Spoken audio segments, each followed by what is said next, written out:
The Angry Chicken is a production of Amove TV. Bookmark amove.tv for more gaming and esports shows.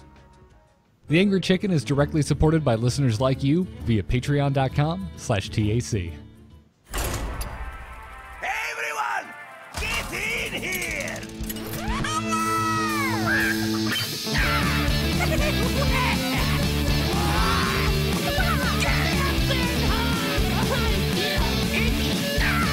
Ready for action! I've got the beast in my sight. A podcast about Hearthstone, Heroes of Warcraft. This is The Angry Chicken. I hope you've been practicing your bowing skills because it's time to bow to the Lich King, because this is the first episode of The Angry Chicken after the launch of Knights of the Frozen Throne with me, Garrett Weinzierl, her, Jocelyn Moffat, and him, Willie Dills Gregory. Welcome back, everybody. What up? I'm a little cold. I feel like my soul has been taken away by a blade. Arthas is making me laugh more than I ever thought he was going to. Right? But in a good way. all of that single player content was so well done. Yeah. And we got another wing coming tomorrow, and then another wing coming the following week. I gotta make it a confession here. I have not played any of the single player content outside of getting my free Death Knight. I have. I got my Death Knight. I went right into Constructed. I was like, cool. Almost was in the same boat as you. So launch day, I went in and I did Marrogar, like right off the bat. So that's as far as I went on launch day. And then this morning, as I was putting notes together for the show, I was like, I should probably go back and finish that before our show today. So it wasn't until this morning that I actually managed to wrap up the first wing of Icecrown. I did it on stream on launch day, and it was super fun. I love figuring out decks before like everything's been figured out. So it was super freaking fun. Yeah, I'll still figure decks out on my own because, net decking isn't quite the same in that capacity. It's not like it's all over disguisetoast.com yet, but it's like, we talked many times about the adventures when there's cards on the line. We would get in there and we would get our cards, and then we would not play the heroic version. Now that there wasn't any cards on the line, I was like, okay, cool. I got the cards I need. So I'm going to do the thing that I'm really excited to do, which is just start making weird decks, right? So to me, it's like that content is just, it's there. It's going to be there when I need it. But yeah, I didn't want to miss out on any of the experimental phase, right? Like that that initial like right after an expansion when it's just the Wild West and you don't know what the hell anybody's doing. I didn't want to miss out on any of that, and I'm glad I didn't. And I'm on stream I'll make it back into the single player stuff at some point, but I liked it. It didn't call to me yet. Yeah. It was challenging. You had to really think about it. I thought it was harder than a lot of the other single player content that they'd put out, which is basically what they said they were going to do, and I think they did a really good job. At least at the first wing. Obviously, we haven't seen the next ones, but I have a feeling that it has to be pretty darn challenging for free-to-play players. Because some of these things, it seems like I was thinking about that on my Asian account and stuff. Like I'm going to struggle because isn't one of them you can't attack their face except with weapons. Yes. Yeah. He only takes damage from weapons. That's going to be tough. Yeah. That's going to be tough for me on my free-to-play account. Yeah. Just Pirate Warrior it. It's fine. Okay, most of those are like rares and commons. Yeah. And like Marrogar, you just need to OTK him basically. So I was like, cool, I'm going to rebuild our Confused Priest deck that we made from forever ago, and that went in and did that. And I'm sure there's other ways to do it, but like I'm thinking with most of the cards available to me, I'm sure it's even more challenging when you're working with a limited access to cards. But it's definitely challenging. They are absolutely. I'm super glad, by the way, that the prologue doesn't matter how many cards you have. Like that. Yeah. Thank you for that. The prologue was so cool, by the way. Yeah. Like the way they did that, it was a nod, a big heavy nod to the actual Lich King raid fight from World of Warcraft. And it gets flipped on its head. I'm not going to spoil it here in case you haven't done it, but go do it. What are you doing? Yeah. Just hit pause or keep listening to us while you play it. But you should pause us for the voice acting. It's very fun. Yeah. It was funny when we were doing the pack opening stream, and then you heard, you know, like Justin and Tom Merritt going in there to get their free DK, and they're both just like, "Wait, how do you beat this?" Just keep doing it. Yeah. Go along with it. Let it happen. Having them as part of our Justin wasn't so impromptu, but Tom Merritt just getting in out of nowhere, and Justin just being like, "Hey, Tom wants to join." I'm like, "Oh, okay." It was so special. It was so cool having that many people all basically telling Jocelyn to go die because she opened so many legendaries and so few packs. No, I was happy for her. I wanted everyone to have all the legendaries. I actually now I think I'm 2 legendaries short because due to the change they made to golden and non-golden cards being able to overlap in your deck lists. Mm-hmm. Like forever I was holding on to 2 copies of non-golden and 1 golden, and I would not use the golden card because I just couldn't look at the golden and non-golden taking up 2 Stacked, separate yep. slots. Yeah, I just couldn't do it. But now I was like, wait a minute, I need dust. This doesn't matter anymore. All right, I'm going in. So I went through and I just typed in extra in my collection. And every single time I had 2 non-goldens and 1 golden, I just disenchanted one of the non-golden ones. So I ended up getting... You just type in extra and it shows you all of the... Oh my God. I've literally been going through page by page looking for any that I have 3 of. Yeah, huge tip here. Type in extra and it'll show you every time you have more than 2 of a card. So okay, and that includes if you have 2 of the non-goldens and 1 golden, it'll show you that. And so you basically just look. If you have the 2 is on the left, then you disenchant one of those. If the 2 is on the right, you still disenchant one of the the non-golden one. It's pretty simple. So I ended up with like 3 extra legendaries worth of dust. Pretty simple. Oh. That's literally page by like I've missed some sometimes because like the non-golden version will be on one page and then the golden version's on the next page and then I'm like, wait a minute, and I have to flip back and forth. Yeah. Yeah. No, this is nice. I'm super pro, guys. Super pro. The collection is pretty large now, so it's I know. really important that they put in some of these tools. And it's funny because some of these tools when they came along weren't that useful to me at the time, but now suddenly, I mean, getting a few extra legendary cards right now, the beginning of expansion was huge. I feel so much better, like not being right at the tail end of dust and being like, do I want this card? I don't think I'm going to play very much. Like the Paladin DK was one of the cards I was like on the fence about. Like I want it, but is it worth the dust to me right now, or am I going to wait to open it? And I was like, no, now it's worth it with all this extra dust. I feel like when they announced that they changed like the way you could search in the client, they did a whole bunch of other things that I don't ever remember being like listed somewhere. Like, here's all the search terms. They listed it at the time, but again, this is the type of stuff I wish in the client you could kind of see in an options menu. Or almost something, like looking at the controls for a video game, right? Like, oh, by the way, here's how you search your collect. Because you can type in attack : 5+ and see everything with 5 or more attack, which is really useful when you're trying to make a quest druid deck, right? Yep. I knew you could do stuff like that, but extra is just I also mind blown. I would love like a little piece of UI that was a little more intuitive than that. Like give me the little blood icon and I can just type a number in there and it'll just show me the health of that. And same thing for attack, like, and maybe a mana cost thing. Well, we already have the mana cost because you can just click on those.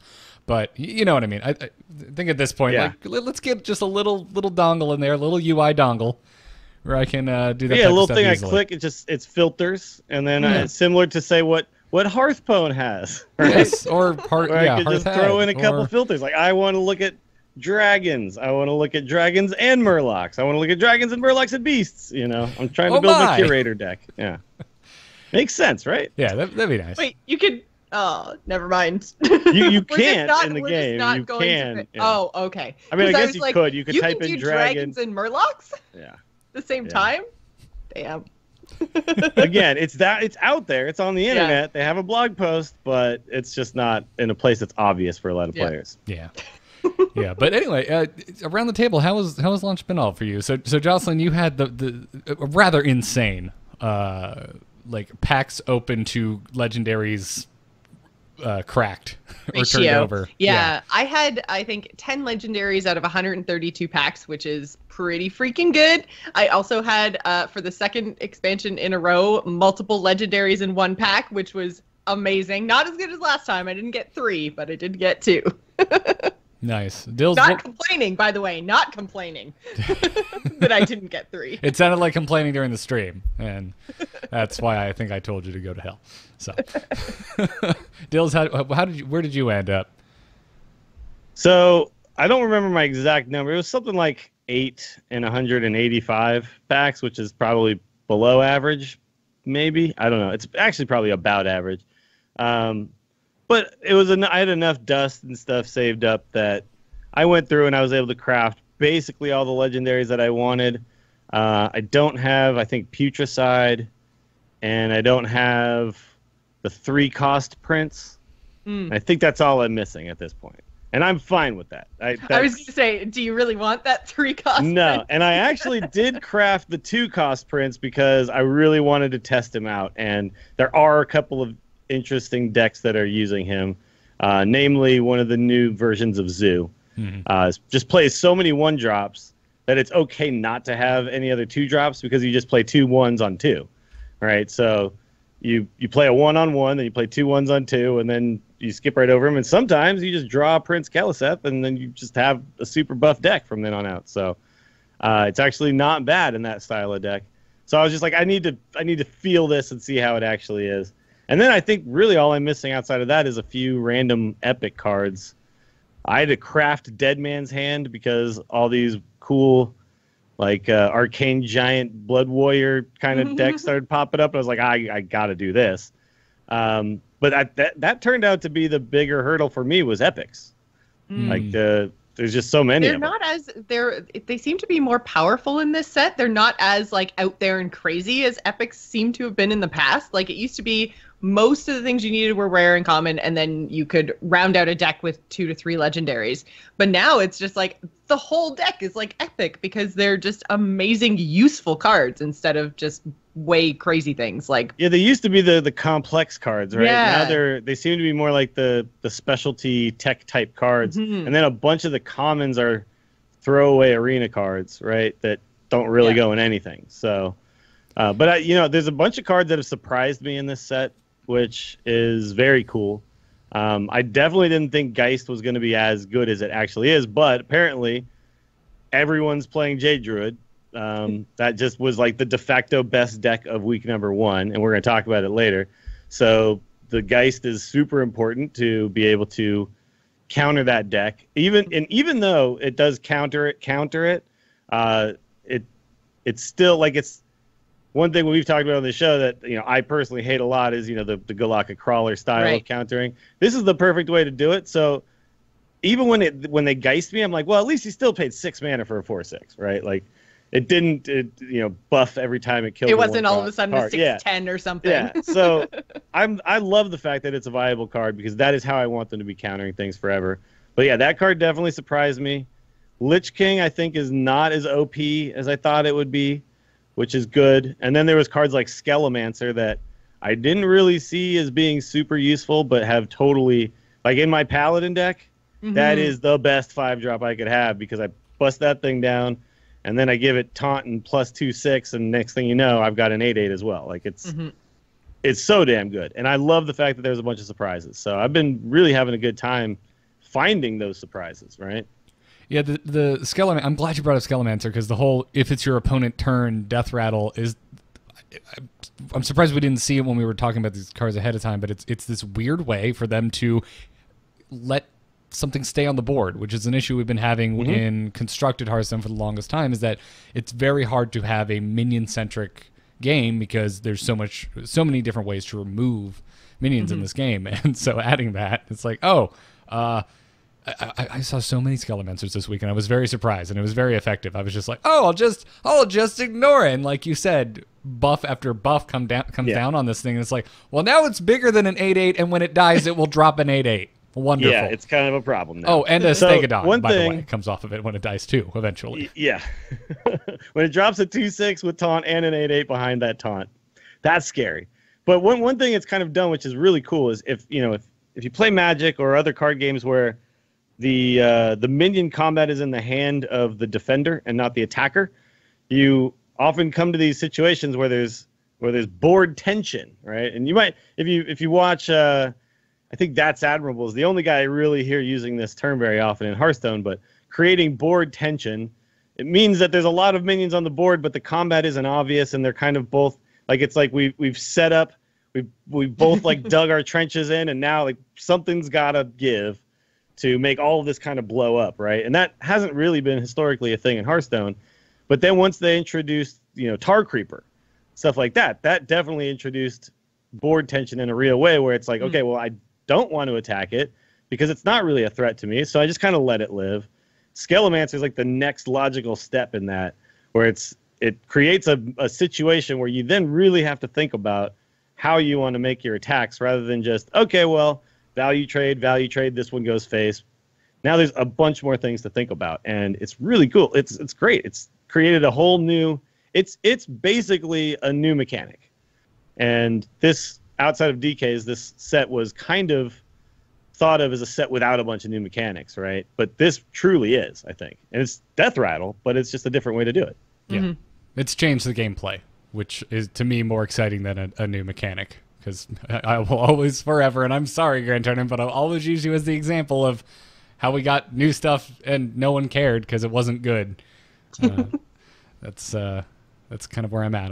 Again, looking back on TGT, like, yeah, we got 2 new things in that set, and it wasn't very good, and here we are at Frozen Throne with just a bunch of Death Rattle, and things feel very different.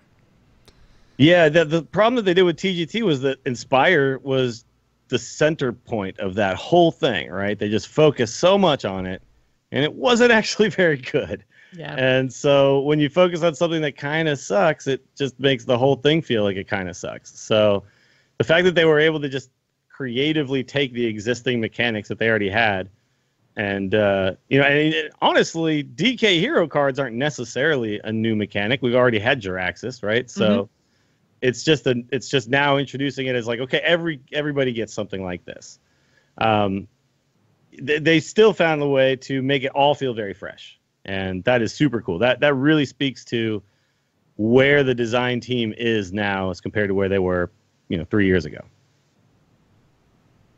Yeah, I completely agree. So, Dills, you've already talked quite a bit about multiple classes that you've kind of talked to or have tried out. So I'll pass to you, Joss. What have you tried? What have you liked? So I cracked Uther. So I was like, you know what? I'm going to try this whole, like, make the 4 horsemen apocalypse happen and kill my opponent. So I was working on that for quite a while, actually. Quite a while since, Thursday. There is a deck out there, by the way, that does it, that OTKs. Auction Master, Beardo, Burgly Bully, get some coins and go. Yep. And so I got pretty close a few times, but I either got to the point where I killed my opponent before I needed to have the 4 horsemen, or I couldn't make more than, usually about 3 of them stick. But we talked about Scalemancer already, and then Dills just mentioned I came up against the deck that I was kind of like, oh my god, like I knew there had to be something there, because there are a lot of cards, or not a lot, but there's probably like 5 or 6 cards if you include Wild that manipulate your hero power in some way, make it cheaper, refresh it, all that kind of stuff. But I've never played with or opened, don't have in my collection, totally forgot it was a card, Auction Master Beardo. And that is ridiculous because you can literally get like all of your horsemen. The guy playing against me also had Brewmasters in his deck. So he would, create a horseman, brew it back, and then he had it in his hand ready to play so that he could play them out. Are they and then one cost, couldn't by be the killed. way? I haven't messed with the deck yet, so... I believe they're 2 costs. 1 or 2? I think they're 2. I think they're Okay. 2 mana 2/2s. Okay. Yeah. I have But not... even then, if you get because if they them were in your 1, hand, that yeah. would definitely be the way to go, right? Like bounce a few and Bounce then them, yeah. get an Auction Master Beardo thing going, or a Garrison Commander in Wild. But yeah. Yeah. So I think that was kind of maybe the piece that I was missing, because I went down a control-y road with a lot of healing to try to stay alive to get to my win condition. And then I was like, or I could just like buff stuff and like win and go.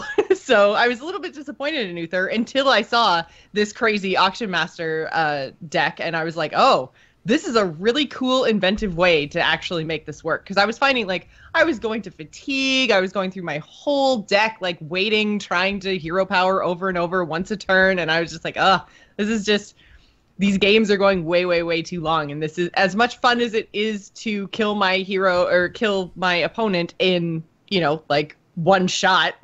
It's not happening. It's not as fun as I thought it was going to be. But I haven't actually tried the Auction Master deck, so that might be the fun, faster way to actually get it done. And when the guy played it against me, I was just like, non-ironically well played. Sure. Legitimate. It gets through ice Like, block. I am- It, just does all the things, right? So Like, I am not mad at you right now. Like, this is amazing. little quiz here, pop quiz, because I'm going to mention, weirdly enough, Uther of the Ebon Blade, or Ebon Blade, depending on how you like to say it, is the 4th winningest legendary from the new set. Wow. What would you guys say the 1, 2, and 3 are? Because I think there's some surprises in there. Gul'dan. I would say number 1 is the Priest. Wow. Ooh. All right.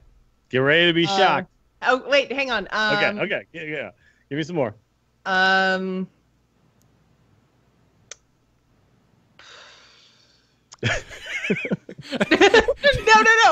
I feel like I can figure this out. I'm trying to remember, like, yeah. I need to add crickets to my soundboard really bad. So while Jocelyn is quiet, we'll just throw something else out there. What do you think? Maybe even Benedictus, the steal the deck guy. Oh, okay. I'll tell you the top 3 in order. This will Okay. probably be a little bit of a surprise.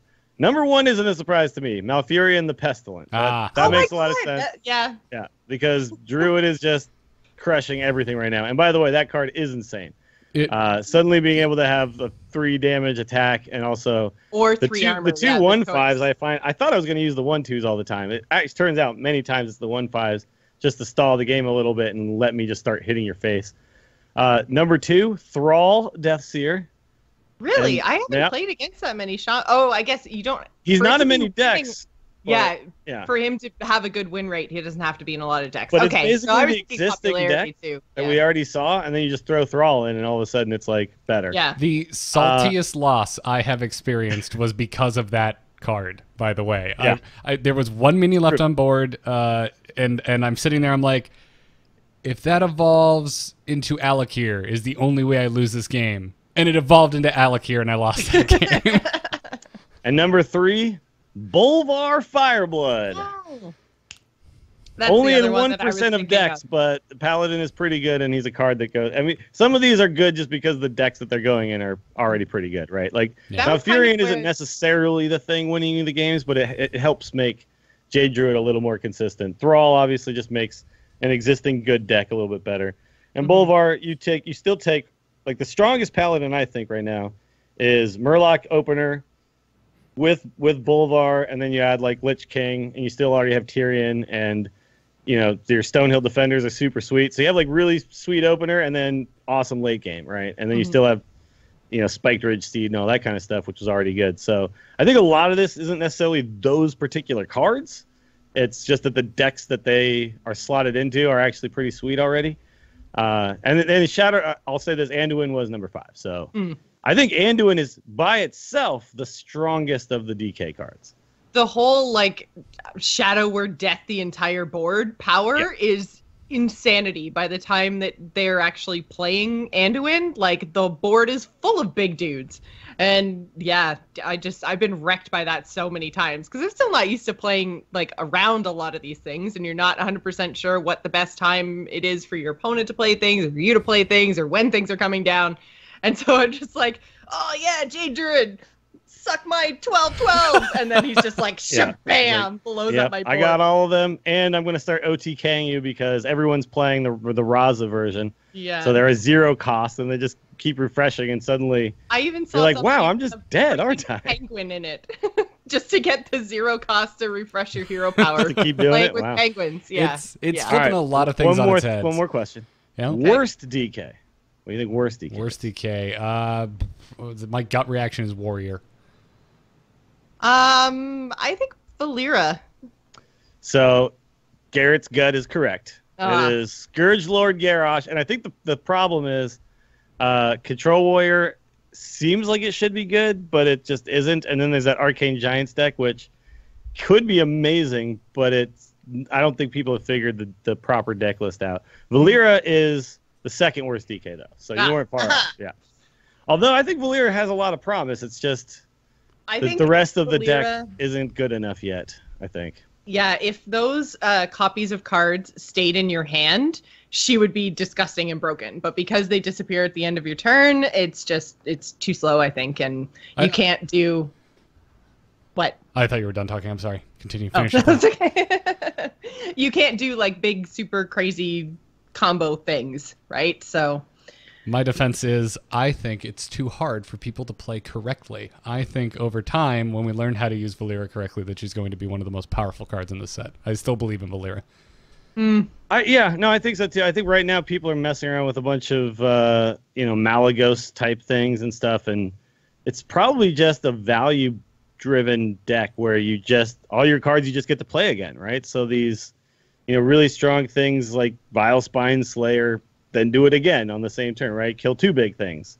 Or obviously Arcane Giants makes a lot of sense because now you get a second Arcane Giant for free.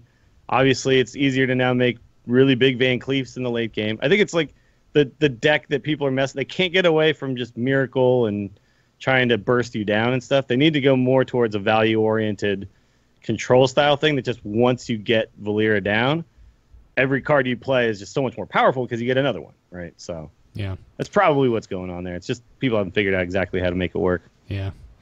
Well, I've been all over the board with what I've been playing. I think I got up Friday morning, which was the first time I was going to really have a chance to dig into this expansion because Thursday's a big Heroes of the Storm day for me with Into the Nexus, and there was a lot of chat about Tempo Warrior, so I went and tried Tempo Warrior because I cracked Garrosh. That was the first DK I got.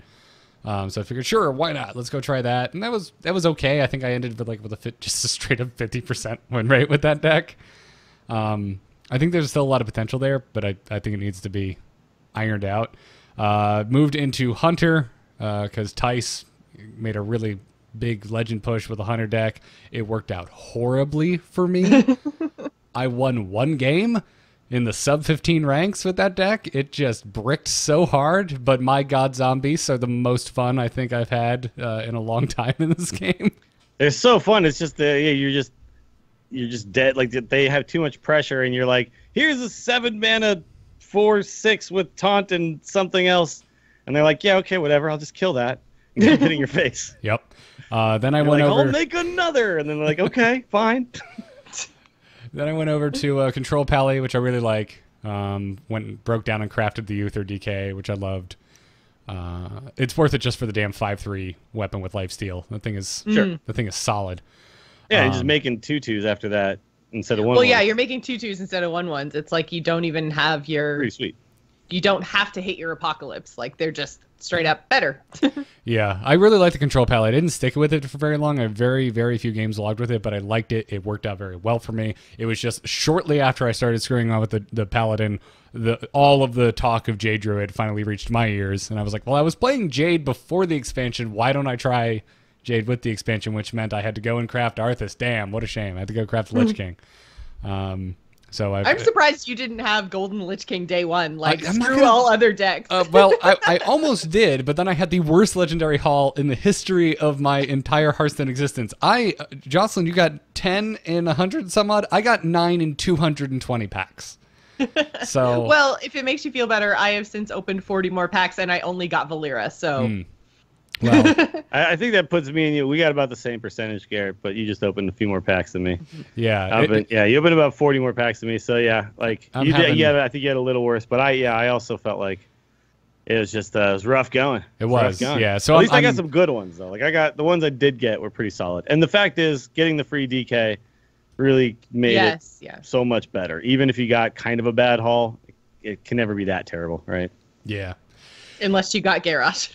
I did get Garrosh. That was the first DK I cracked, not the first legendary. I think the first legendary I cracked was Hadronox, which I did try to make work in my Jade for a while, and it was super fun to get 2 Lich Kings, but that is a bloated card. Mm-hmm. It is. I had it crushed me last night in one game. Me too. But- Did you play like a taunt druid?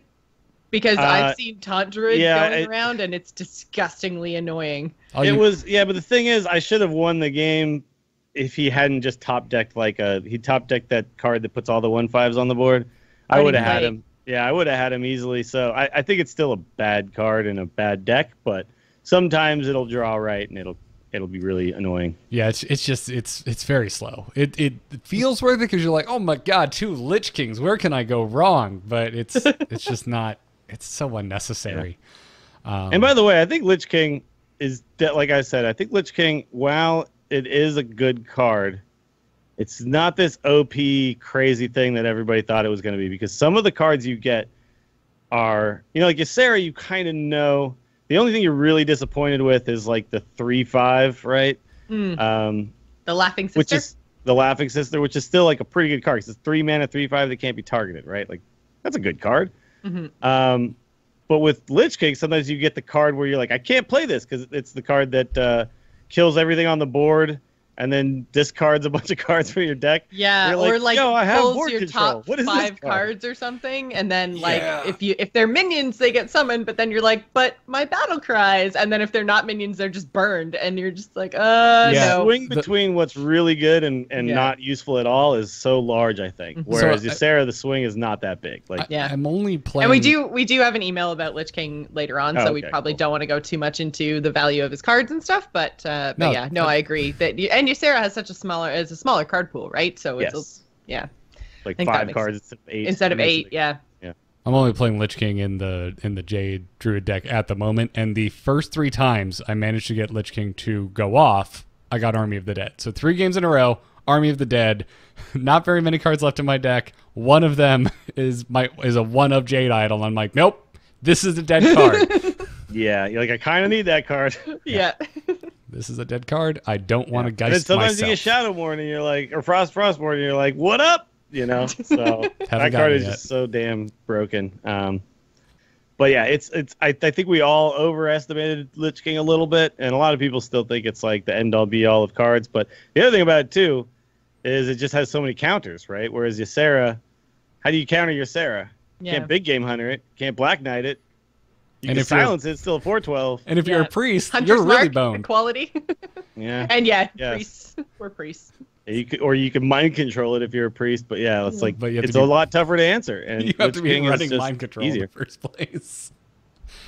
Yeah. Oh man. I still think Lich King is a good card. I think it lives up to Yes. what I want it to be. I think we're still going to see play. It's just everyone's. It's the launch, right? It hasn't even been a full week yet, and we have like the Lich King is a card we can finally play. I think anyone who had it or is even remotely has enough dust to craft it, they're going to go make it, and they're going to be excited, and they're going to play it. That's certainly the camp I fell into. So I just think a lot of people thought it was just like this OP insane card. Like, I'm not saying it's a bad card. I'm just saying it's way fairer than we thought it It's was. fair. Yeah. It's a fair card. Whoa. Yeah. Imagine that. Well, all right. Let's keep trucking along. We do have some news bits to talk about and whatnot. Before we move on to that, I do want to let our patrons know that, and I think I posted the announcement yesterday or a couple of days ago, that we were planning to do a Discord hangout and a game stream tomorrow. We forgot Dills is traveling this week, so we're going to postpone it to the following week. I'll be updating that post to reconcile that. So nothing tomorrow. We're pushing it to Wednesday the 23rd, starting at 3 p.m. Eastern time. So if you're a patron and you're wondering what the heck's going on tomorrow, that's what's going on. And also, we have a sponsor to thank today, harrys.com/TAC. Harry's is sponsoring this episode of The Angry Chicken, as they have many, many, many episodes this year and last year. They are our longest running sponsor by a long shot at this point. All 3 of us are big fans of Harry razors, no matter what part of our body we're shaving. And You can't see Dills' shoulders today, so it's a little disappointing. You could earlier. Yeah, I went out on a canoe trip before the show, and I had amazingly smooth shoulders. Let me just say. So check out your Instagram so that people can see Yes, the awesome ad exactly. for Harry's that is your shoulders. Dill's Instagram account is actually at Dill's shoulders. Fun fact. Fun fact.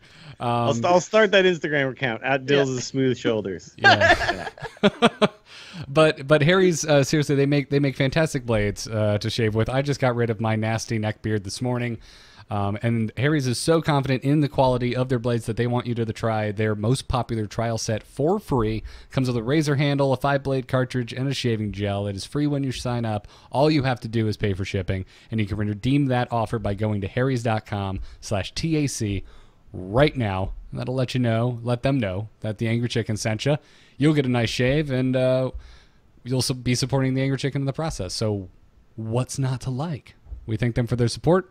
We thank you for going to that link. Now, let's move into news and talk about what in the world is going on with Arena. Good news, everyone! I was going to make a bad news everyone bumper, but I ran out of time because I had to assemble a new desk today. To be honest, I think there's good and bad to this news because it's opened up some dialogue that's positive, I believe. Okay. All right. Good spin. Good spin, Dills. Good spin. Yeah. I'm working. Yeah. Look, all right. So you got to find the silver lining. So in short, if you haven't been paying attention, what we were talking about today is the forced synergy in Arena. And what that means is, in short, is that the first 2 picks in our Arena drafts now are quote-unquote forced synergy cards. These are going to be, for example, tribal cards like Murlocs or Dragons. The issue... But specifically, they're the ones that benefit from having other Murlocs or having other Dragons, yes. right? Yeah. Yeah. So not just like, glacial shards that do a thing. Yeah. Like you will get, like Draconid Operative because that requires you to have another dragon if you're playing Priest, stuff like that. Or you'll get like if it's a legendary, you'll often see Curator in there, right, as one of the options. So, yeah. I had a Rockpool Hunter offer to me today. There you go. Yeah. Yes. That kind of stuff. So the biggest issue with this is that, say, for example, that Rockpool Hunter gets offered to me, Dills. I picked that Rockpool Hunter. One would think, knowing that synergy cards have been added, that your first 2 picks will be forced synergy cards, that picking, say I pick that Rockpool Hunter, that the other 28 picks will see a higher than usual offering of Murlocs. You would think that, yes, right? Yes, that's not the case. There is Nope. That Rockpool Hunter may be the only Murloc I see for that entire draft. So which is what happened to me with my draft. I took 2 of the elementals, the 4/5s that let you discover another one. Servant of Calamos. Yes, Yeah. Servants of Calamos. Thank you. Those were offered to me in my first 2, and the other ones were really, really crappy dragons and Murlocs. So I took the elementals, and then I got a glacial shard as like the last thing.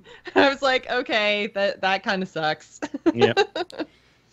yeah. So until the whole way through, I was looking for elementals, and all I was seeing was dragons and Murlocs, and then other random cards. And I was just like, man, I should have taken the dragon or the Murloc because it would have been better because I haven't seen any elementals.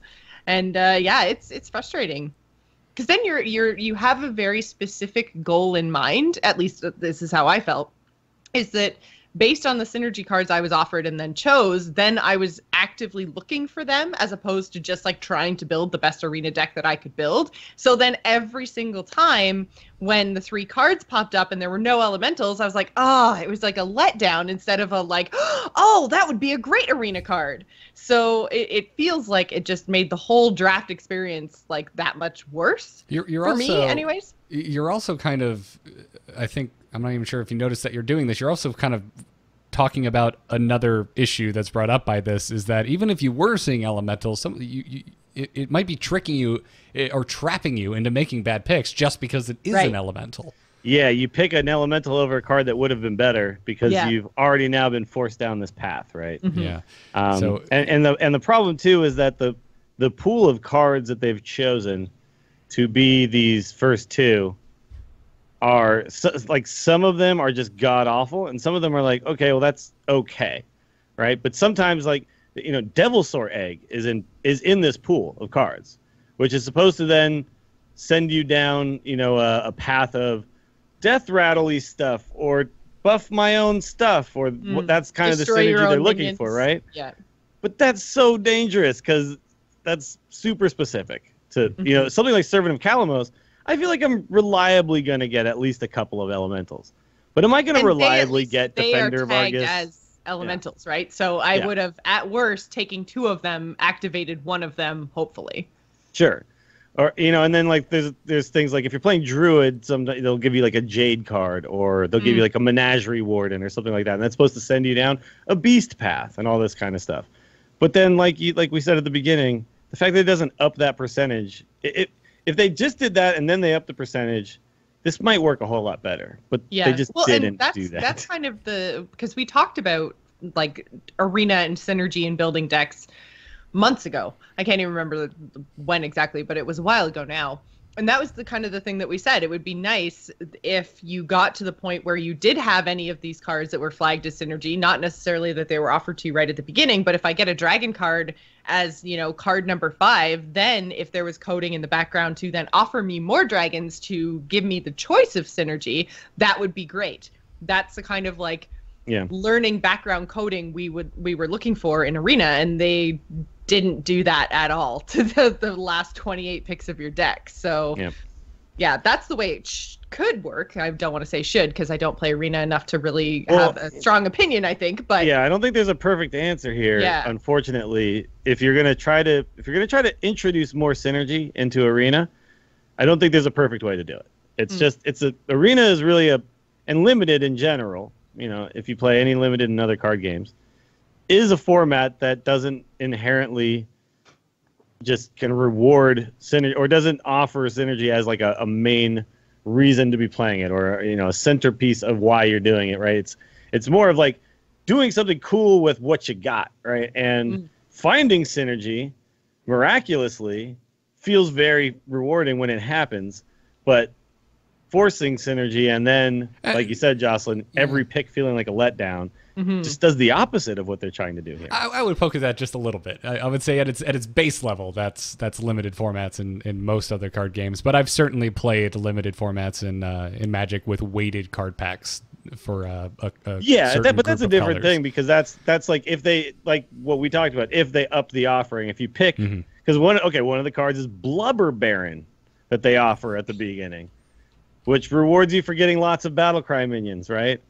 So what they should then do is up by 5%, like the offering rates of all Battlecry minions, or something like that, right?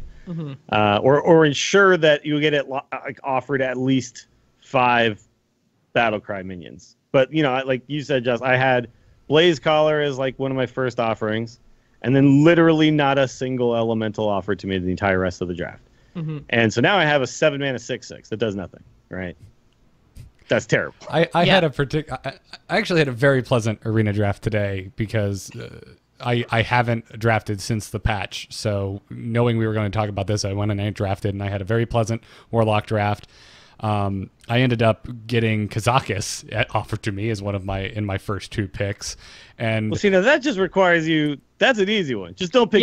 Just don't take duplicate, it's going to be difficult to get duplicates anyways, because it's Arena. In a weird way, though, it did make it difficult, because I got offered Ascension Shieldmaster 3 separate times, and that's an awesome Arena card, and I wanted to take it all times. I got multiple Fire Plume Phoenixes. Somewhere along the way, I picked up a Blaze Caller, so I wanted to grab as many Fire Plume Phoenixes as I possibly could as well to activate that.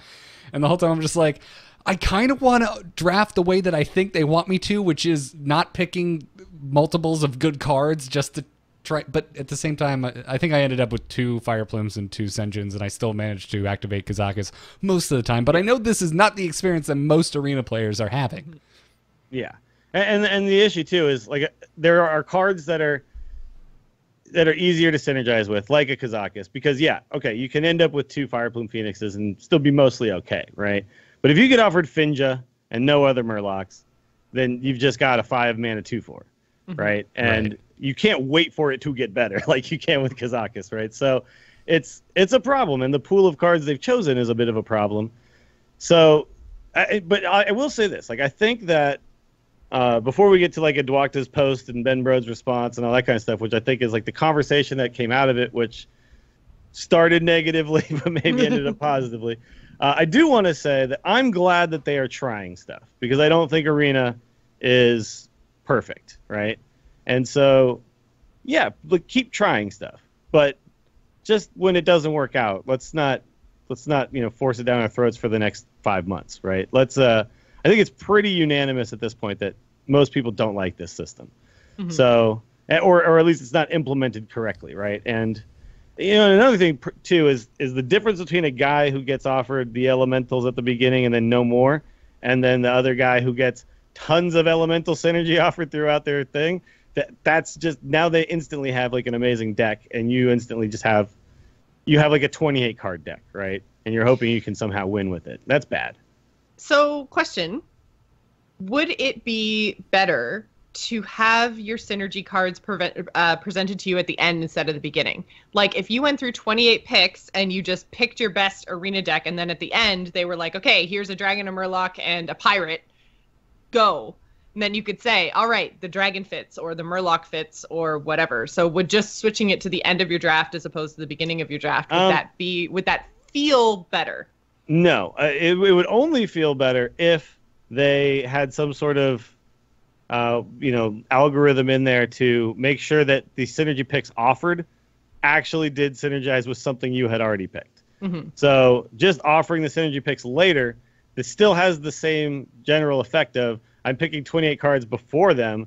Now, yes, I have a more educated version of which one I should pick, but I still might get offered, like, I might not have any elementals by then, murlocs or dragons, and then suddenly they're like, here's a dragon, a murloc, and an elemental. And you're like, no, that doesn't mean no good. So I think really the answer is there needs to be some sort of... But you don't have the bad feeling all the way through that I was talking about That's earlier, true. right? Like, that's true. So, and that's better. why does it feel better as a player to not be constantly going, oh, no elemental, oh, no elemental, oh, no elemental? But your idea is better, but it's still not good, but good. It still doesn't do what they're be... trying to accomplish the right way. Right, the meta knowledge. There seems to be some issue with the coding in the background. Like, there has to be, right? Well, it's making this hard to fix. Well, I don't know, and that's the man. I don't know. This is weird because as Dills you kind of alluded to, I think Edwocta's post was extremely inflammatory. He has a way of doing that. When he gets pissed, he doesn't let it out very well. He kind of just goes off. And right. I understand that feeling because sometimes you feel like going off, but it's better to temper it and have a good conversation rather than go off on people. So yeah, but at the same time, like as much as my opinion of Edwocta's choice of expressing himself is well noted on the show. I typically don't appreciate it. I find myself agreeing with him here, and it's a weird feeling. Yeah, because that's the thing. Like what he's saying is not wrong. Just how he's saying it, right, is going to turn people off. And so to your point, Jocelyn, of it must not be easy to fix. Like my gut reaction is then why even do this? Because this is just bad. Like this just seems bad, ill conceived and ill executed. So why even have it in the game? Period. So okay, for people on the show, for you listening to the show who didn't read the Reddit post, let me just kind of give you a little bit of a sense of like how like the tone that Edwocta is using.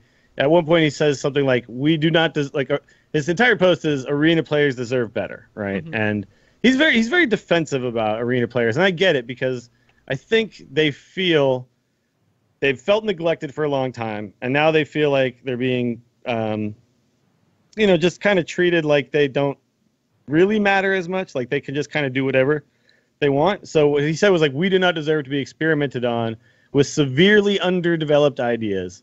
Arena players deserve better. All right. So that could come across as, and that's just one sentence out of this. If you read the whole thing, you'll understand why the tone is a little bit more inflammatory than that. But what he's basically saying is like kind of what you're asking, Garrett, which is if the idea wasn't right, like why did they just shove it on us, right? And also, again, like, there's another point here, which is why didn't they tell us this was happening in the patch notes, because it wasn't there. Yeah, and that gives a lot of credit, I think, to Edwocta, like that kind of thing, because that's something I've been saying for a long time too. Is and you Dills and you Jocelyn, like why when changes are made to Arena, why do we find out about them so much later, or why are they not mentioned at all, or sometimes barely hinted at in patch notes, whereas I feel like I wouldn't have known that this even happened if all of this stuff had not come up on Reddit. I should go into Frozen Throne, log into Arena, and it should say, hey, with a slam down little UI frame. Here's what's going on. It happens when a card changes. It happens when an expansion gets released. Why don't we get any type of in-game information when things change in the arena? Well, if they could make a Hoon pop up on my screen or whatever all the time, and be like, "Oh, aren't I better than Ragnaros?" Like if they could do that, they could make a little innkeeper pop up and say, "Hey, let you know, these first 2 picks here are what we're calling synergy picks." You know, like that kind of thing. Yeah, they could definitely do that, and that would have made all of this, I think, at least better for the layman player who isn't necessarily crunching numbers, because a lot of this stuff, the bug we're going to talk about after this, there's 12 Knights cards not even offered. That wasn't even known until somebody was crunching numbers on hsreplay.net, right? Yeah. Well, that's a bug, and that makes sense. And that's a bug, yes. Yeah, But what bugs I'm saying aren't is like, a lot of this advertised. stuff has to be sought out by the community. And a bug is a bug is a bug, but this type of stuff should just be in patch notes and in the client somewhere. So that's absolutely correct. The not telling us part is, and I agree with that. But I'm going to disagree with Edwakta on we shouldn't be experimented on, because he's putting arena players in some category where somehow they're getting experimented on and constructed players are not, and that is completely false. That is like looking at yourself as like a special, like you're some unicorn because you're an arena player. No. Constructed players get offered 135 I am the only new unicorn cards. here, people. Sorry, Jocelyn's a unicorn. We know this. But constructed players are getting experimented on. Now, they might not be getting experimented on in the way that they're getting offered synergy picks. Like, you must put these 2 cards into every deck you make. That's not the same thing. But when they just give us a bunch of cards, when you tell me Undertaker wasn't an experiment gone wrong, you know, or you tell me, like, you know, Patches and Small-Time Buccaneer weren't experimental, essentially, at the time. Like, you know, they don't know You could take all what that the constructed players are actually gonna come up with, right? You could They expand have that. an idea. You could expand that to anything in life where you have exchanged money for an experience. I could complain that I've been experimented on by George Lucas and Steven Spielberg for the movies I've seen. I've been No, but it is experimenting. true. Like, he's putting this in some sort of box where, like, this isn't how everything else works, right? And there's no perfect way to release content for any game. You've seen tons, like, if you play any Blizzard game or any video game that makes changes and patches and stuff like that, things happen, and then they realize, no, that wasn't right the way it was, and then they try again, and then they try again, and they try again. How many times have you been playing WoW and, like, everything changed? Like, the talent system completely changed, and all of a sudden this class is really good and this class is really bad. Like, it's the wrong way to look at it. Somehow we're lab rats as arena players, and everyone else playing video games is getting some perfect experience. It's just not true. So I think you need to take, arena players need to take themselves out of this little, like, cage that they're putting themselves in, and just go, okay, they're trying stuff. This is positive. Now let's give them our feedback. Not like, now let's just bite the head off of you because you gave me something I don't like. You know, like, I don't like that, and I like Edwakta. But man, it rubbed me the wrong way reading that post, because I was like, you are going too far, sir. Like, this is not life or death. This is fine. They're experimenting with something. They've said they're going to try different things. Let's be mad at them for the stuff that they actually got wrong here, which is not telling us, right? Yeah. Let's be mad about that, and then let's give them feedback about this. I don't want to see. I don't want to see, like, this many upvotes, this much of a flame about it, because I'm afraid that the reaction will be, okay, no more experimentation, because I do want experimentation. I want to see new things come to Arena. Mm-hmm. I would like to see synergy expanded upon and built into something that works. I just don't think that this is it. This is Well, version. and I think that that's kind of what he was getting at with the whole idea of underdeveloped ideas, was what he called it, and I think that's what he's talking about, is that synergy picks in Arena would be great if it was implemented properly, and this doesn't feel like it was implemented properly. This feels like, oh my god, what are we going to do? Try this, and, you know, throw it into Arena, and it doesn't work very well. And it's pretty unanimously, people have been saying, this doesn't work very well. We do not like this. So and I don't believe it'll stick around because of that. No, and I don't think so either. I'll say this, though. They did make a mistake by introducing this at the same time that they gave us a whole bunch of fun new cards to play with, because these people who do just play arena aren't having very much fun at the moment when they should be having like the most fun ever, right? And that's unfortunate. So Yeah.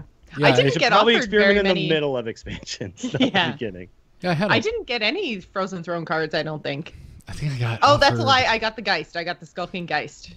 Yeah. Oh, good for you. All those Yeah. Jade Druids you're gonna go up To against. get rid So of all good in them Arena. Jade Druids in Arena. Yeah. You So really I gotta want to I want to like bring up what Ben Brode said in kind of response to this, because I think he gave a pretty measured response in and on the post. And Eduardo's initial post wasn't, I think, as bad as his response to when Ixar came into the post and made a response, and then Eduardo came back with like a little more fire and brimstone at that point. But Ben Brode said, like everything that gets added is iterated through community feedback. This is the same thing. The team does consult with high-end players, and he mentioned Hafu and Crip and guys like that they do talk to, Oh, and what's- said Eduardo and Merps are welcome to talk with Join them the through the channels that they already have. Yeah. They're not exempt from that group.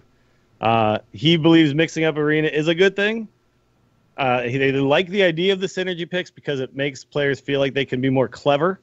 And then the last thing was we consider arena and the entire game to be a collaboration with the community, and I think that's right. I think that is how it should be looked at. So give the feedback, and then let them make the changes. I believe that they will be making some changes, and we'll get there. It's just taking a little bit. So I agree. Well, cool. Anyway, if folks, if you want to read on this, obviously you can find everything that we just talked about. We have links in the show notes to a PC Gamer article over on the Hearthstone Arena subreddit is where Eduardo's original post was, plus comments from both Ixar and Ben Brode that we mentioned here. But I guess we'll wait and see. At this point, I'm just kind of counting the days, not the weeks. I don't think this is long for this world. Well, No. we'll have to see. I mean, they did say that they weren't planning on taking it out. So, but yeah, like if it is a true collaboration, I feel like it should be gone soon, right? Like Yeah, we are, I mean, all they we are told us being now- collaborators saying, hell no. yeah, the bug will be fixed, and the bug was that there were 12 Yes, yeah. cards missing from arena. So they stated that will be fixed. That was Which literally was just a bug. actually the way that the bug happened, I found really interesting. How changing things on cards like card text or rarity then gets them removed from arena, because there's like a little checkbox that like I guess is like an approval or something. So that these Yeah. 12 cards had last minute changes to them that removed them from arena. I thought that was a little cool Well, that makes insight sense. into their programming. But It does make sense to me because when they made that initial change to arena, which was the first change we'd seen in forever, they obviously had to add something like a checkbox, right? Like, Yeah. is this included in arena or not? And it would make sense for them to code in like, hey, if we nerf or buff a card, let's take someone it out has of arena. to go in right? and double check. Yeah. Yeah. So that way, like we don't, keep a card in there that we meant to take out, that kind of stuff. It's like a secondary check. So it makes sense that this happened. It's just like an oversight. It's not as much of a bug as an oversight, really, right? But yeah, But I yeah, just thought that was I it was really do kind of a believe, cool even way though- of looking at behind the Sure. curtain. I really do believe, though, even though they haven't said for sure, and it looks like Ben Brode is kind of defending this energy thing. I do believe that since the feedback is overwhelmingly negative about it, I don't think we're going to see it last much longer. And I would like to see it go away within a couple weeks and just something else tried. I personally believe the best option is just let us draft more than 30 cards, and Yeah, then and choose get from rid of your it. 35 or whatever. Yeah. get rid of a few, and then keep Yeah. the synergy we like. Don't force us, and don't force anything on us. Let us make some decisions. If we want to feel clever, we get to feel clever after we draft. Look at that. That'd be great. 40, 50, 60 even. More cards, please. 5 more doesn't sound good enough to me. Sure. Yeah. I mean, 10 more would probably be better, but yeah, I'd go with 15 more. I'd go with, Yeah. let me get some deck building in my arena, like some real deck building. It'd be super fun. Yeah. I get it. It's nice and clean cut the way it currently is, but like you said, Dills, if we're trying to be clever, that's pretty clever. So anyway, let's move into strategy and discuss Jade Druid. Hit it very hard. Wanna blow something up?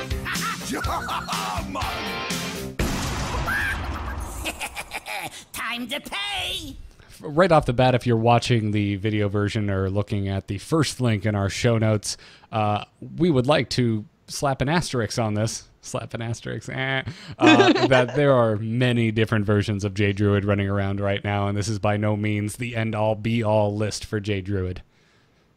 That's one of the best things about early in expansions is that even if people are playing an archetype, they've probably swapped out a few different cards in order to make different tech choices and things like that. So until everything's perfectly refined, this is like the best time. There's so many different awesome versions because this doesn't even look like the one that I'm running.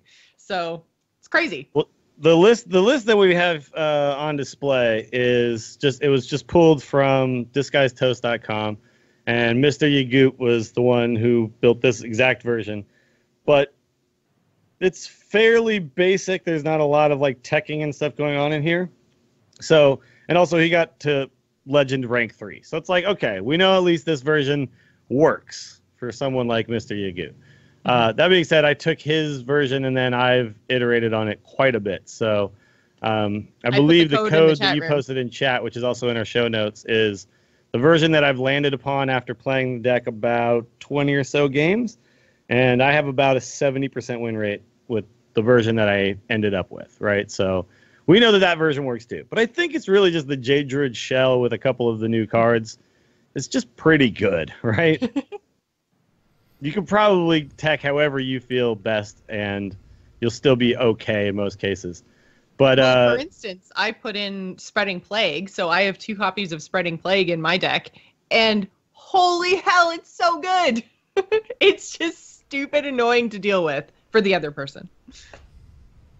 Yes. Yeah, no, I have 1 in mind because I found that again, like 2 was just sometimes a dead card, right? Like if I have the board, it never does anything, right? But if one of the problems that Jade Druid has is sometimes you don't draw any ramp and you don't draw any Jade cards and you just draw like innervates and 8 drops and stuff and you just have nothing to do for a while. So you fall behind. So it is definitely very key to have a card like that in there. But yeah, I also found, and the weird thing was, everybody else seemed to be running double Ultimate Infestation. Like every single person in the world. I have 2, and I was just about to take it out because I find that I think it's good to have 2 because then you draw it. You get one, yeah. But then your second copy, I don't think I've ever used 2 copies in a game unless I needed 5 damage to kill my opponent. Like exactly 5 damage. Really? Then, you didn't get into any control deck mirror matches? Not necessarily a mirror match where you're Jade versus Jade, but versus a priest or a paladin where it went very long? Oh, yeah, no, all my games have been going very long. Okay, but yeah. Then usually by the time I'm casting my second one, I'm so far into my deck that it's just like I don't want to necessarily draw because I've also come up against a lot of people playing Geist, so I no longer have my It's really infinite... bad when they Geist you. Yeah, exactly. So then I don't have my infinite engine anymore to not go to fatigue, so drawing 5 cards twice is way too much. That is fair enough, but in that case, I've also found the 5 burn to be worth it, and when they don't Geist, I've used 2 Ultimate Infestations. I think it's every priest I played against that has not Geisted me.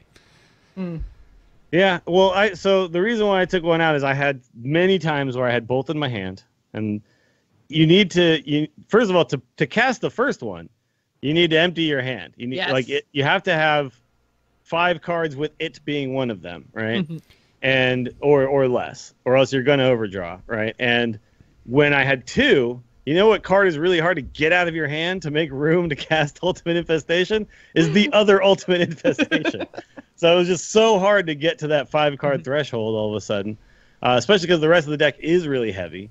And also I had times where I could use the 5 damage to kill them at the end, but I would draw 5 cards of fatigue and I would kill myself too, and we'd be drawing, right? So it was, and I had one game where it ended up where my last 2 cards in my hand were 2 Ultimate Infestations that I never had a chance to cast, right? Because I constantly had to be doing other stuff. So at that point, I realized, like, this card is really good, but 2 of them, I believe, powerful. is overkill. Yeah. That's where I'm at now. Now, that may change, and obviously a lot of people don't agree with me because they're running 2. But at least for right now, just in practicality, after actually playing with the deck a bunch, it felt to me like I just didn't like having two. So I ended up doing more of the like teching things. Taking one out gave me a little extra spot to do other stuff. So like my deck is running all sorts of weird tech. I have Spellbreaker, I have Big Game Hunter, I have Black Knight, and then I have the Stonehill Defender was like the card that I ultimately ended up adding after removing the Ultimate Infestation because it gives me second Jade Behemoth, gives me another Lich King. It just, it also just helps like stall the game out, right? Like to allow me to play all my late game Jades and stuff. So I never found myself needing a second one, which I think is also the big question to ask. Like, do you need the second one to win these matchups? And maybe sometimes there are going to be matchups. So maybe in a tournament setting, I'll change my mind on that. But at least as far as the ladder was concerned, I was finding it to be a dead card way too often. So I've gone back and forth on it a lot. I'm back in the camp of two, but in just the past few days, I've gone back and forth between 1 and 2 infestations probably at least 4 times. Yeah, it's a card. It's just it's a really weird card because it is so damn good what it does, right? And there's a lot of cards that have existed in Hearthstone where you didn't run 2 because you wanted to. You ran 2 because you wanted to make sure you got 1 at least. Yeah, like Doomhammer back in the day with Aggro Shaman, right? You ran double Doomhammer not because you could ever play both of them, but because you just wanted to make sure you drew 1 because it was so important to finishing the game off, right? Yeah. So I think in a lot of ways it feels like that. I think the best way I can boil it down, and I'll stop harping on trying to defend Ultimate Infestation, is I think I found the only time I haven't enjoyed having 2 is when I draw very poorly and my hand naturally gets bloated because it's cards I can't cast early anyway. Yeah. But most of the time, even if I get one of my ramp cards, I find myself being able to utilize Ultimate Infestation on turn 8 with an Innervate and very much being able to use the second one later on into the game. Here's where it's really good to have one is when you have one of those and then you also have a Nourish and you say, okay, I can ramp with this Nourish now because I know I'm going to refill once I get to 10, right? Yeah. That's the other really so cool it thing. definitely there's for sure scenarios where it is like the best card you could have in your deck, and I'm 100% with you there. It's just I had too many times where there was 2, or it was just like it was bad to have the second. So that's just kind of I'm torn. I'm definitely torn a little bit, and we'll probably go back and forth a few more times too. But for right now, I just felt like, man, I just need other stuff to be able to do. Yeah. Right.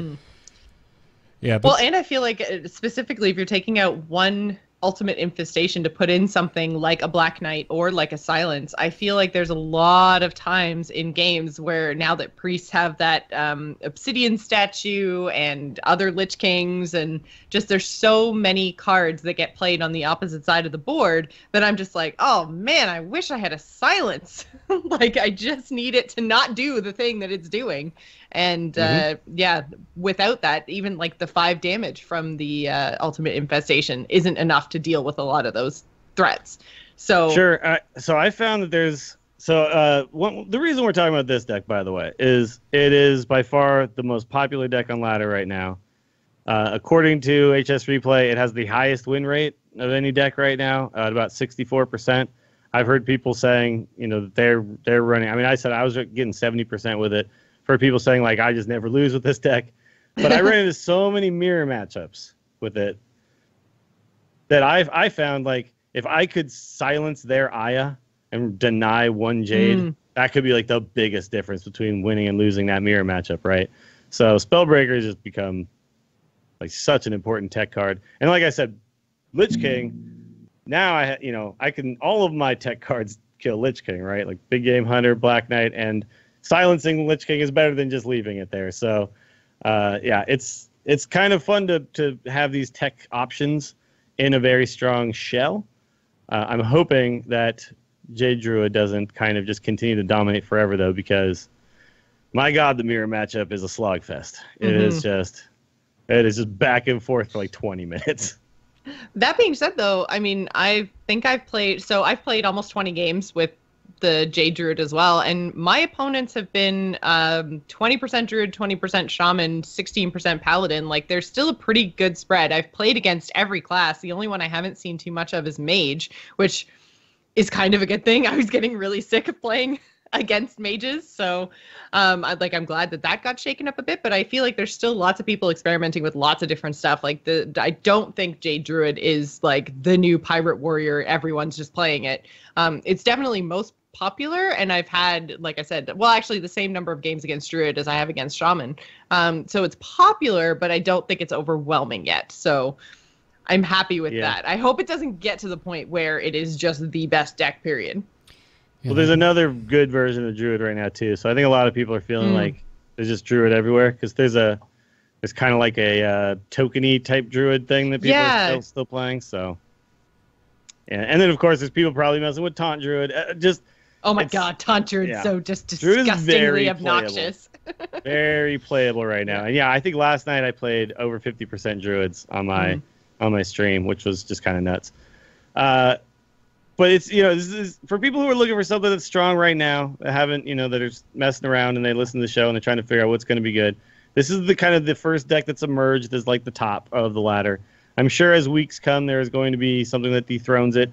I really think the Murloc mid-rangey type Paladin is going to be up there.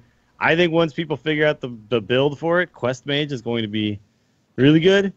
So watch out for that. And then I think the Kazakus Raza DK Priest is also going to be super top tier. So it's the control meta. Welcome. Yeah. Here we are. Oh my God, yeah, so much control. My games have been so long. And it's slowed down, and I'm kind of okay with it. I'm enjoying it. I'm okay with it for now, but for now, yeah, I was like, yeah, but like I played a lot of Hearthstone, and I was looking at it. It's not a lot of games. Like my 15 games a day thing is taking way longer than it used to. Yeah, yeah. I've been trying to do 10 a day, and it's been a challenge to say the least. Looks like my average game time. Okay, it was 10.5. It is now 9.5. But I've been screwing around with aggro very recently, so that skewed things a bit. How dare you? Yeah, yeah. But 10 minutes a game, that's not that bad. Well, yeah, but when your average game used to be like 4 or 5 minutes a game, and now it's 10 minutes a game, that's a significant difference. Yeah. Well, whatever the case, I'm definitely a believer of the Jade Druid. It's my most played deck right now since Frozen Throne. So if you haven't gotten out there and tried it, I'd highly recommend it. And don't put Geist in. Definitely don't put Geist in your decks, everyone. It hasn't totally screwed me at all. It didn't work whatsoever. Definitely I will don't say put though, like Geist in your own Jade Druid. I've won a lot of games where I got Geisted. It's not like the end all be all of how to beat Jade Druid, but it just kind of changes your strategy, right? As a Jade Druid, because when you have your idols and you can go to fatigue, you play a slower, more control-y game. But if you realize that you can't draw 10 cards, go to fatigue super early, and all that kind of stuff, better start going face. You got to go face, man. Yep. I haven't seen it a lot against priests. I've certainly won against Geist being played, but so far not against priests that have Geisted me, and that's when it feels like, oh, game over. Well. So here's the thing. There was a time where there was a definite argument. Should I shuffle the first one or should I play the first one? That argument is gone. Better play the first one. Because if you shuffle the first one and you get Geisted, you just lose. So at least play the first one, shuffle the second one, and then pray you don't get Geisted at that point. But at least if you played the first one, then you have the option to adjust the strategy and start going face, right? Because you still get, even if they Geist your second idol or your second 3 after you've shuffled, you're still making 1, 2, 3, 4, 5, 6, 7, 8 Jades, so you'll at least get to 9 9s, right? Yeah. If you play through the whole deck, and 9 9s are good. And if you're running... especially after 8 8s and 7 7s. Yes, exactly. And if you're generating more taunt minions and finding a third or possibly fourth Jade Behemoth, if you're including some of Dill's suggestions, all the better. Yep, you can get to 10 10s. So, yeah, it's... and then, of course, Malfurion and the Pestilent really helps with the ability to start, going face. I had a game last night where I wasn't sure. We were at a point in the game where it was getting pretty close to the game being over. This was a mirror match. His Jades were slightly bigger than mine, but I had my DK up, and I had 2 extra mana at the end of the turn. I was like, all right, do I armor up here? Because the 3 attack wasn't going to kill anything. It was either going to go face or I was going to armor myself up. And I was like, okay, I should probably hit face because since he's ahead in Jades, going long in this game is bad for me, right? So hitting face, I ended up having exact lethal next turn because of that choice and because of that DK and the ability to do that. So he makes a huge difference in how you can kind of adjust game plans. Like, am I going infinite Jades here? Then I can start armoring up for 3 a turn. Oh no, do I need to close the game out? Okay, now I'm hitting your face for 3. It's super, super useful. Yeah, and I mean, that just goes to show, though, Dills, it's not the size of the jade that matters, it's the motion of the ocean. Exactly.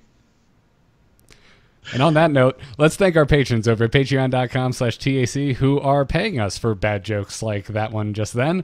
If you enjoy the Angry Chicken... No, we just lost like 20 patrons. That's really, I mean, I don't know. I think we gained a few. I think a few people were like, I respect that terrible joke. Let's throw them $1 or $2. All the dads. all the dads enjoyed it. But if you enjoy this podcast and would like to support us, patreon.com/TAC is the place to do so. On this week's episode, we would like to thank Dre, no last name given. It's not spelled like Dr. Dre, but I like to think it's Dr. Dre. Daniel H., Ed B., Tyler M., and Andrew B.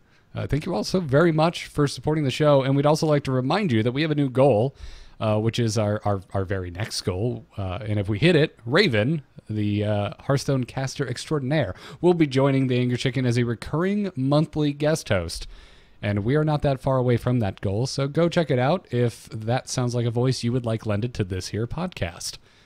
Now let's move right along to our first Crazy Game Stories segment that we've had in quite a long while. Has the whole world gone crazy? You're in trouble now. You got it!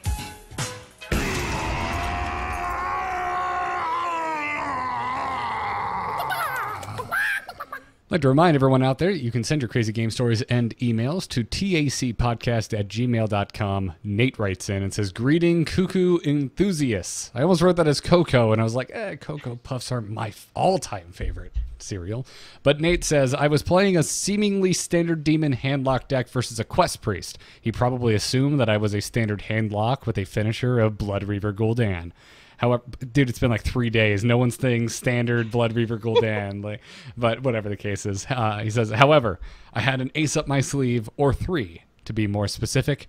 Late in the game, I have a 4/1 Twilight Drake, and his board is empty. Anduin is sitting at 13 health, but his quest is 1 away from completion.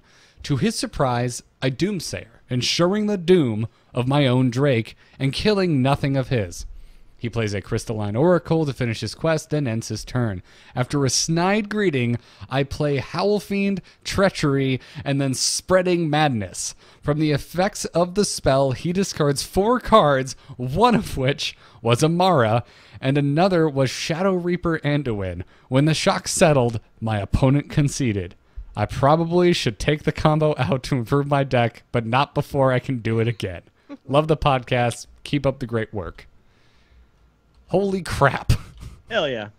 This is the cool stuff about a card like Treachery is that it does enable you to have some really fun combos. And it's like, are they good? I don't know. But I do know that just even the Treachery Doomsayer combo is fine. And if you can find another fun little thing like this to throw in there too, hell yeah, why not? I was trying, I'm like, how did he do this? And I had to go look up Howlfiend again to remember how it works. I'm like, okay, yeah, Treachery. And this is really timely too, because when we were talking about Treachery last week, we're like, is there a use for this card that's good enough to include it? And turns out discarding Amara is that reason. Yeah. It's a lot of stuff. It's a heavy combo, and it would be terrible against any aggro deck, right? But because they probably don't have a lot of cards in their hand at that point. But still. It's okay, you just instantly concede those games when you queue into them, and then you just wait until you find that priest. Wait for the quest. And you make him feel real bad. In a world where everyone's playing Control, though, I could definitely see this being a thing. Yeah. That's super fun. I love it. I love it. Good work. Solid. That is so solid. Well played, Dayton. Thank you for sharing that story with us. Now let's round this. Thank God Warlocks don't have Volcano, by the way. Oh my God. Yeah. Jeez. Because at least Spreading Madness has a chance to hit your own face and their face and not always hitting the Howlfiend. The minions. Yep. Yep. All right. Let's round this episode out with some emails. Hello. Hello, it's me. Hello. Just quickly, did you get my message? Yep. Oh. Hello, brother. You can send your emails to the same place. That's tacpodcast@gmail.com. Dills, you want to kick us off? Sure. Let's go ahead and start with Vinit, who says, "Greetings, angry avians. Does it seem like every expansion pushes us further towards value-oriented and longer games? I think the constant complaints about aggro, RNG, and OTK in the past years have inevitably led to the meta we have now. Specifically, I wanted to lay out the example of SI7 Agent versus Thoughtsteel, which were both considered good cards, if not staples, for the Rogue and Priest deck. This is a classic example of tempo board presence versus card draw value. But now neither of those cards are played, and it's not because they're bad, but because you no longer have to choose between value or tempo. Each of the decks can have just Stonehill Defender, which provides the board presence and value. Is it possible Blizzard has underestimated the power of value?" We're definitely in a more value-oriented meta, for sure. It's not as often about just pure tempo. It's a lot of times now about getting the most out of each card. I'm okay with that, but I would like to, and I think the real question here is, is that bad for the game, or is it okay for the game, right? Like, maybe the fact that we don't have as many combo decks could be construed as negative in the long run, but like that's subjective, right? Like I personally want a meta where there's a little bit of everything. There's a little aggro, there's a little mid range, there's a little control, there's a little combo, all that kind of stuff in there. And right now, it's too early in this expansion to really know if aggro is just not as good of a thing anymore. Because oftentimes the way an expansion works is everyone messes around with all this crazy stuff, which means control kind of wins the day for a while. Then suddenly here comes a mid range deck. Then suddenly somebody finds like some crazy combo. Then suddenly everybody goes, "Remember how beating your face in was actually pretty good? I'll just do that again," and then it just kind of evens out, right? So. Yeah. I don't think we're like done with aggro. I don't think we're definitely in like nothing but a control meta. I think we're just in that for now. And Ungoro happened that way then. TGT, I felt like it happened a little bit there too. It's just a little more pronounced, I think, now because this specific set felt like it added a lot of control options, right? I'd also like to just borrow your glasses for a second, Dill, so I can push them up and say SI7 Agent still gets played quite a bit.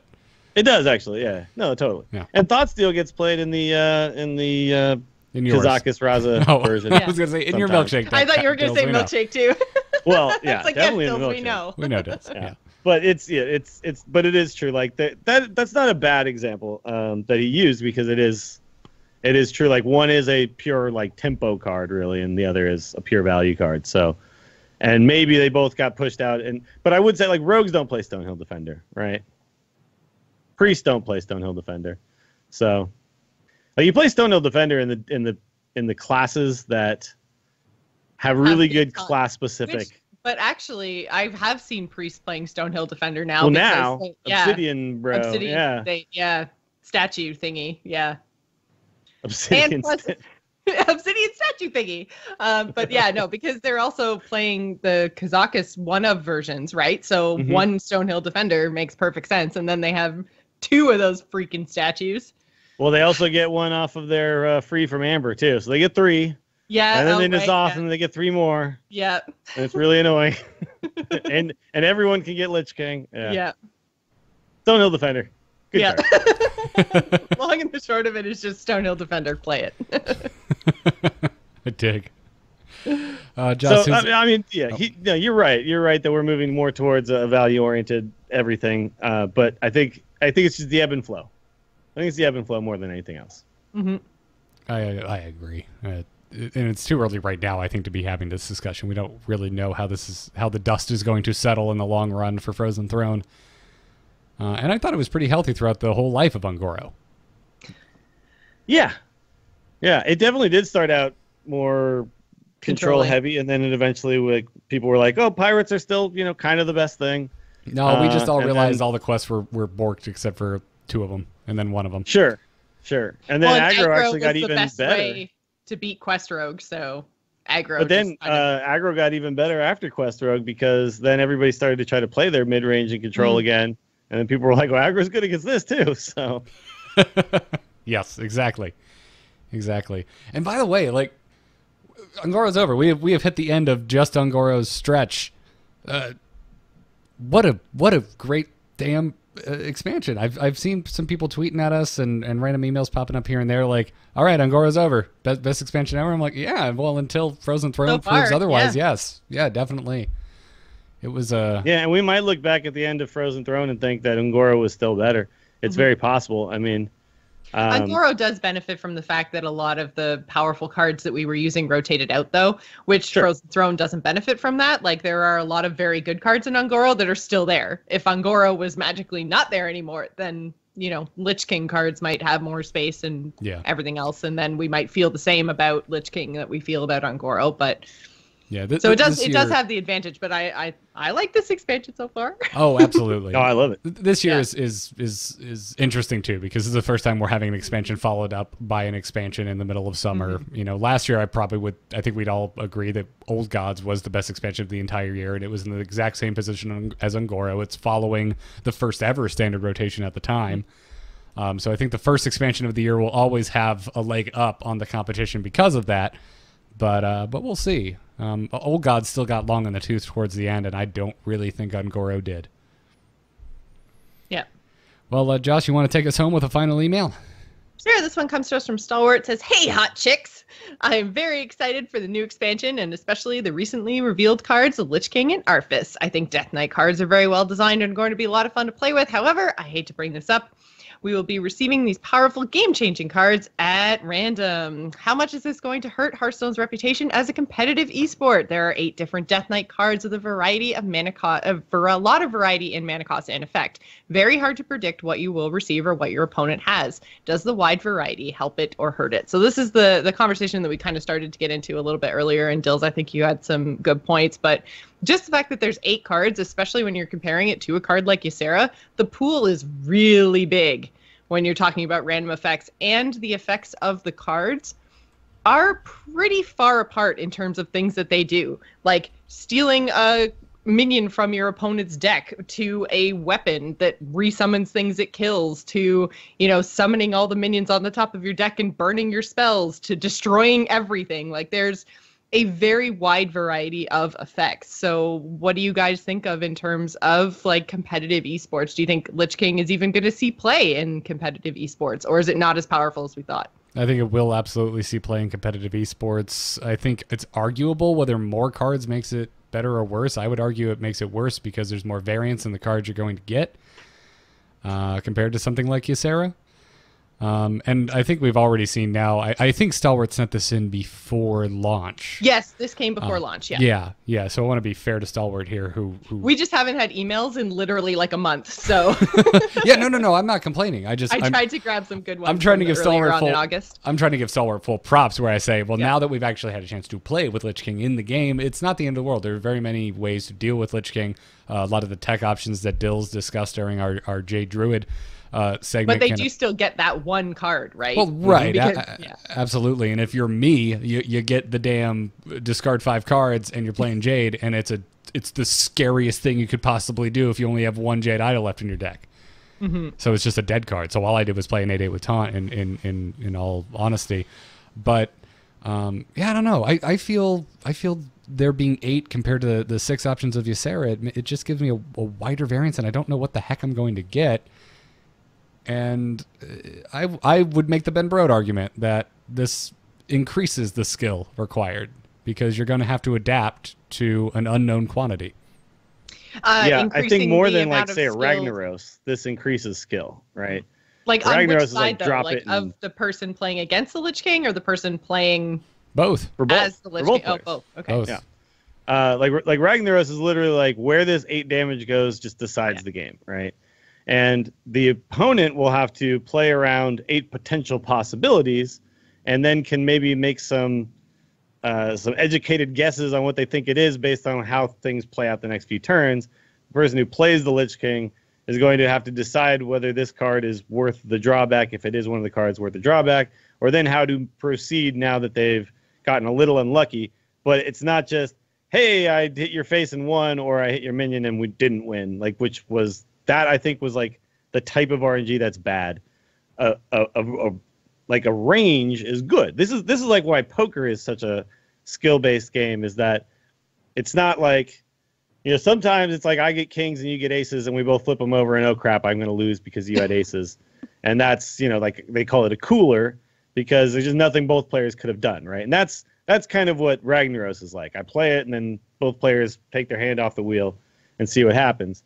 But when you are playing like skillful poker after the flop and okay, my opponent has somewhere between this and this. Now let's like try to find some information out. Now let's like maneuver in a certain way, try to see what information I can gather.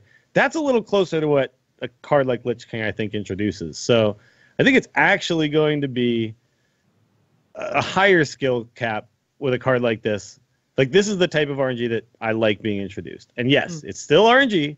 And sometimes you will see a game where like that guy was totally going to win until he Lich King'd and got this exact card. That is going to happen. But more often than not, you're going to see like a bit of jabbing back and forth after Lich King. And of course, you're also still going to have to deal with the 8/8 body, so that's going to be another question that has to be answered. And just more questions and answers that can actually attack. Yeah. But I mean, it's not attacking at random, right? Like that's it's not attacking at random, and when it attacks, it's not taking damage. So, wait, has anyone actually attacked with their Lich King yet without getting it killed on your? I have, turn? yeah. Okay. One of my games, amazingly, yeah. Because I don't think I've ever actually attacked with the Lich King. I do not know what he says. Well, that's what's good. It's pretty rare. That's why I like the Lich King, and it feels balanced. Because the same thing's kind of with the Ysera. If the Ysera just lives, and you just keep getting dream cards, it's gonna get real bad real fast for the person on the other end, and the same thing goes for Lich King. A little worse because the Lich King hits you for 8 in the teeth as opposed to 4. Yeah. But still, I mean, they are very similar in that way, and if you don't have a way to deal with it, you're in trouble. But that's true of a lot of cards that already exist in this game. So Lich King says the end has come when he attacks. Yeah. Pretty menacingly too. I'm gonna have to like go in against the AI or something. Just so you can attack. So I can you can hear just go it. to Hearthstone and click the button over there. I guess. That's not as fun. Yeah. Then I'm not attacking with the Lich King. I'm pushing a button. It's totally different than dragging a minion, Dills. If you keep playing Lich King, Jocelyn, eventually it's going to happen. Mine was against a priest of all things. I couldn't believe the priest didn't have a way to deal with the Lich King. I think that the poor player just got real unlucky. But I was sitting there like, it's turn 3 and my Lich King's still alive. Or not turn 3, but the third turn. Oh, I was like, it's turn 3 mind. and you have an alive ready to attack Lich King. Fun What the fact. hell, Garrett? Fun How fact. did you do that? I cheat in Hearthstone. Just so you know, I hacked the game. I'm currently banned for life. It's unfortunate, but it's possible to get a Lich King on turn 3. You just coin Barnes out. That's true. but Bam! 1/1 Lich King. Let's go. Actually, yeah, and then you're lucky. You're very lucky. All right, I think it's going to wrap it up for this episode. So far, so good on the Frozen Throne front. I'm very much enjoying it. Obviously a minor hiccup with Arena, but to be honest, I wouldn't have been in Arena had I didn't know, had I not known that this change was made. A lot of people didn't know about this, and that's another reason why the Arena players feel bad, because they're like, nobody even knew that we were suffering. I think that's fair. When a new set comes out, Arena is not the first thing I go and do. Here's the thing. I'm gonna get shunned from the Arena community, by the way, after this episode. I'm on your side, guys. Trust me, I am. I still have lots of Arena wins. I think I've got like 95. You know what though? I would like to get like not a Dwalked and Murphs, because we've had both of them on, but maybe like a Hafu or somebody to come in and like I would love that so much. Talk to us about how this kind of stuff really affects the pure Arena player, right? The Arena specialist. Yeah, I'm always down for guests. Maybe we should reach out to one of them because you're gone next week, I believe, Dills, right?